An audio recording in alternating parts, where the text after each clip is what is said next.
Welcome everybody, my name is Bram Desmet, CEO of Solventure, and today I want to discuss which data do you need when you want to do leading indicator forecasting. So what we are trying to do is explaining what is driving our sales, or what is explaining the variance in our sales. First important element, calendar effects. Many companies have a lower sales in February. Why is that? Because there's less working days. A lot of companies may have less sales in August. Why? Because they are shutting down and some of their customers are shutting down. So calendar effects can be very important. Also, if you are FMCG, if you are delivering to retail, typically the first week of the month is a better week compared to the last week of the month. That is because the purchasing power of the people is declining throughout the month. So we typically add a lot of calendar effects in the first step. What else do you need to add? Well, again, if you would be in FMCG, promos can be very important. If you don't know, let us say, what the promo effect is, well, even on a monthly basis, 1 month can be higher and 1 month can be lower due to promos.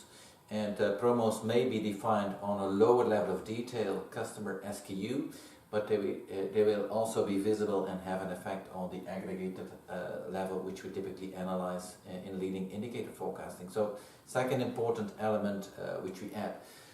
Third element, which you might encounter if you're not in FMCG, but for instance in business to business, you may be less promo driven or promo intensive, but you may be very event driven. And what could be example of events? Increase in purchasing prices, which disrupts the market, or it could be a change in import tariffs. There's a lot of talking about changing import tariffs on steel, for instance, of imports into the US. This is an event which may have a disruption on your sale. It's also something which we add. If you would continue down this road, something which you might also want to add is social media type of information. Even today I saw an article in the Financial Times which told that would Bitcoin be over its top, and what was the argumentation for that is that apparently in Google there are less searches being done on the term Bitcoin. So any type of social media information you might have, we can also link it to your sales information. Next one to include,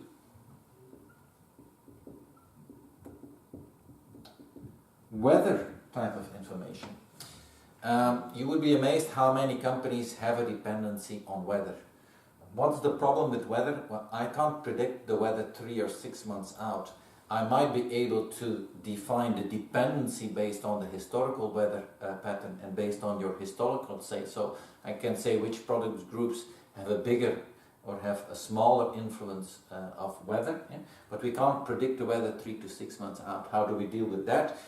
We will typically include scenarios. If I look to the current summer coming up, I can't predict whether it's going to be a hot or a cold summer, but I do know what a hot summer or a cold summer would look like, and I would be able to support you with a scenario analysis and say, if this would be a hot and dry summer, or it would be a cold and wet summer, what would it do with the sales of your different product groups? So that's also an important driver for us to take into account. Many of these effects, we try to take them off to come to the macroeconomic effect. This is really where we started our leading indicator forecasting. If you are a diversified chemical company, you're selling in different continents, so you're selling in Russia, in the US, South America, China, and you're delivering into different industries. So maybe part of your volumes are going into automotive, maybe part of it is going into footwear, and maybe another part is going into bedding. So if you are a diversified company delivering into different markets, regional markets and different application type of markets, you really need to know what are your leading macroeconomic factors to improve the forecast for those different product groups in those different regions.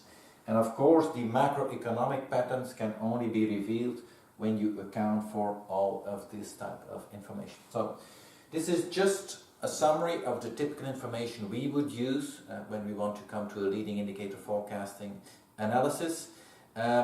But there could be more. Maybe there is legal aspects. Yeah? Maybe the government is important. If the government decides that a certain, substance is no longer allowed, it might lead to an increased adoption of your product.